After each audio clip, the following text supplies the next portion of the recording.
मोदी सरकार के कृषि कानूनों के खिलाफ किसानों का प्रदर्शन अब आंदोलन बन चुका है। इसी सिलसिले में संयुक्त किसान मोर्चा के आह्वान पर 5 सितंबर को यूपी के मुजफ्फरनगर में किसान महापंचायत हुई। जीआईसी मैदान में हुई इस महापंचायत में देश भर से लाखों किसानों ने हिस्सा लिया और मोदी सरकार को उखाड़ फेंकने का आह्वान किया। रैली में आए किसान नेताओं ने मोदी, अमित शाह और योगी सरकार पर जमकर हमला बोला। इस अवसर पर नेता राकेश टिकैत ने यूपी और केंद्र सरकार पर हमला बोलते हुए कहा कि ये लोग बांटने का काम कर रहे हैं, हमें इन्हें रोकना है। इससे पहले भी जब टिकैत साहब थे तब किसानों की रैली में अल्लाह अकबर और हर हर महादेव के नारे साथ साथ लगाए जाते थे और आगे भी लगेंगे। उन्होंने भीड़ से अल्लाह अकबर और हर हर महादेव के नारे भी लगवाए। उन्होंने कहा कि संयुक्त किसान मोर्चा ने यह फैसला किया है कि आज से देश में बड़े बड़े किसान आंदोलन होंगे। टिकैत ने कहा कि यह मिशन केवल उत्तर प्रदेश और उत्तराखंड तक ही सीमित नहीं रहेगा। यह मिशन होगा देश बचाने का, यह मिशन होगा संविधान बचाने का।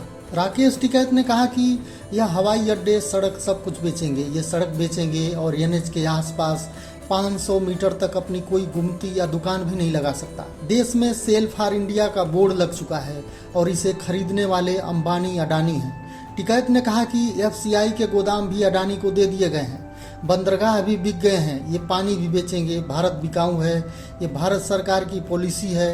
अंबेडकर का संविधान खतरे में है। टिकैत ने कहा कि फसलों के दाम नहीं तो वोट नहीं। अब जब तक इस सरकार को वोट की चोट नहीं देंगे तब तक सरकार के समझ में नहीं आएगा। मोदी और अमित शाह पर हमला बोलते हुए टिकैत ने कहा कि ये दोनों बाहरी लोग हैं, इनको यहाँ से जाना होगा। यूपी की जमीन को दंगा करवाने वालों को नहीं देंगे। ये कहते हैं कि लाल किले पर किसान गया, किसान अगर जाता तो पार्लियामेंट में जाता जहाँ कानून बने हैं। लाल किले पर ही हमें धोखे से लेकर गए, हमारे लोग नहीं गए। मोदी सरकार पर हमला बोलते हुए टिकैत ने कहा कि क्या कोई देश की एजेंसी है जो इसकी जांच कर दे, क्योंकि कोई एजेंसी बोलने को तैयार नहीं है। पूरे देश पे और पूरी एजेंसी पर इनका कब्जा हो चुका है। देश में कैमरा और कलम पर बंदूक का पहरा है।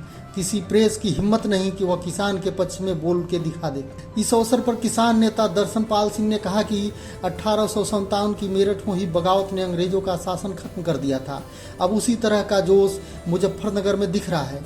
जिस तरह से ईस्ट इंडिया कंपनी को हटाया, उसी तरह से मोदी शाह को हटाना है। इस अवसर पर किसानों ने यूपी की राजधानी लखनऊ, पीएम मोदी के संसदीय क्षेत्र वाराणसी, योगी के गृह जनपद गोरखपुर समेत प्रदेश में लगभग 20 बड़ी किसान महापंचायत करने का भी ऐलान किया। बहरहाल यह माना जाता है कि यदि मुजफ्फरपुर का जीआईसी मैदान लोगों से भर दिया जाए तो सरकार बदलनी तय है।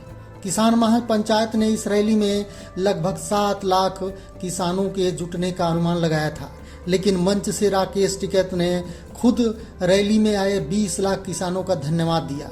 ऐसे में यह उम्मीद है कि किसानों की यह महापंचायत उम्मीद से अधिक सफल रही और कृषि कानूनों के खिलाफ किसानों ने जिस प्रकार से तेवर दिखाए हैं, उससे यही लग रहा है कि आने वाले दिन योगी मोदी के लिए बड़ी चुनौती भरे होने वाले हैं। यह वीडियो आपको कैसा लगा हमें कमेंट कर जरूर बताएं। वीडियो को लाइक, शेयर और चैनल को सब्सक्राइब करें।